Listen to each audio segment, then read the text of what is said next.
Okay, so just help me go through the process with Little Richard, how it all came about Yeah, and stuff. when I was at Western in my first year university back in 1971, Little Richard came for the Winter Fest. And he had a problem with his flight in Cleveland. There was a bomb scare of some sort. And instead of doing a 7 o'clock show and a 10 o'clock show, he did one show at 10 and combined the whole thing. It was fabulous. It's the only performer I've ever heard do one song 3 times in a row because the audience was so into it. He did Good Golly Miss Molly, stopped it, started again, stopped it, the crowd was going crazy, did it again. And so the show ended up really late. It was sometime after 1 o'clock or so by the time it closed, and I saw him sitting afterwards outside of the Alumni Hall talking to a few people. I went over and got him to autograph the only thing I had in my wallet that he could sign. That was a picture of my girlfriend and I. So on the back he wrote, "To Peter, with love always, Little Richard." So we got talking a bit about my playing at coffee houses, and I said that I call myself Babyface's one-man blues band. I'd have a bongo in my lap, or using my feet, and maracas in my toes, and tambourine on my knee, and playing guitar and harmonica. Anyway, I asked if we could interview him the next day, and he said sure. So he said he was at the Holiday Inn, and at around noon, 3 friends and I, Al Shantz, Charlie Bean, and Dave Steed, who's now deceased, went over to see him, and we took a electric guitar with no amp, no acoustic guitar, and a little cheap tape recorder. Knocked on the door, and he had his hairnet on and was still in bed, and he said, "Come in." And so he sat up and started talking to us. Had this great interview with him.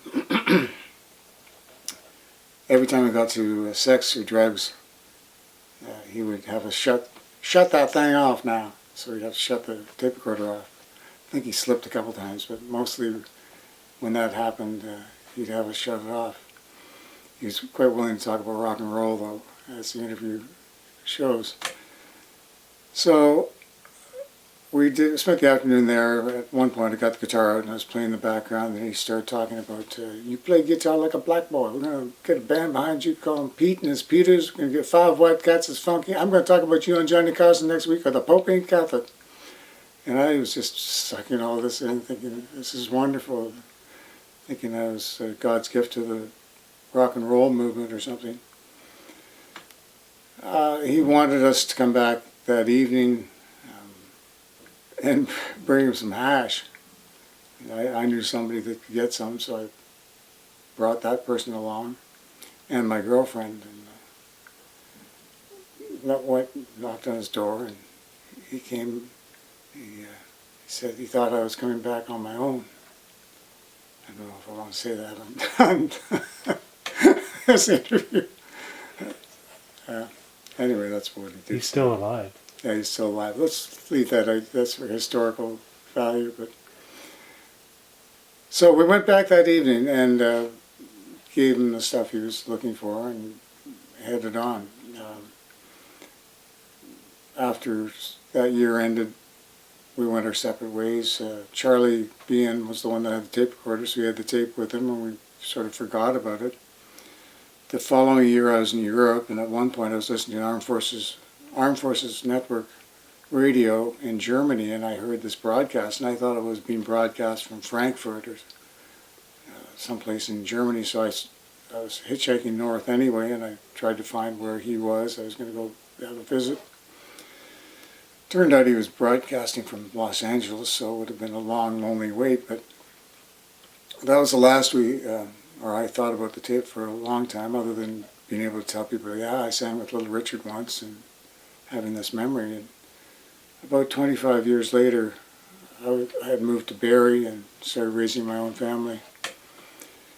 My daughter, Mimi, was in dance class, so she was probably about 6 or 7 years old at the time. And a fellow walked up to me and he said, "You're Peter, aren't you?" I said, "Yeah." And he said, "I'm Charlie Bean." I was at my grandmother's place a couple weeks ago and I found this. I thought you might be interested in it. And he had found the lost Little Richard tape for the first time in all those years and gave it to me. And then, of course, I recently lost it again, but it's been found for Brent. So it was such a memorable thing. And then, as one of life's strange twists that seems to happen to me pretty frequently, I was talking to a client from Ottawa. She came into my office with a friend of hers from Ottawa, and we got talking about where did you go to school, went to Western. Oh, were you at Western's Winterfest? What concerts did you see? Did you see Little Richard by any chance? And she said, see him, I was in his hotel room. So as it turns out, she'd been partying with Little Richard and his group probably from 2 o'clock to 6 o'clock in the morning, that same morning that we later met and interviewed him.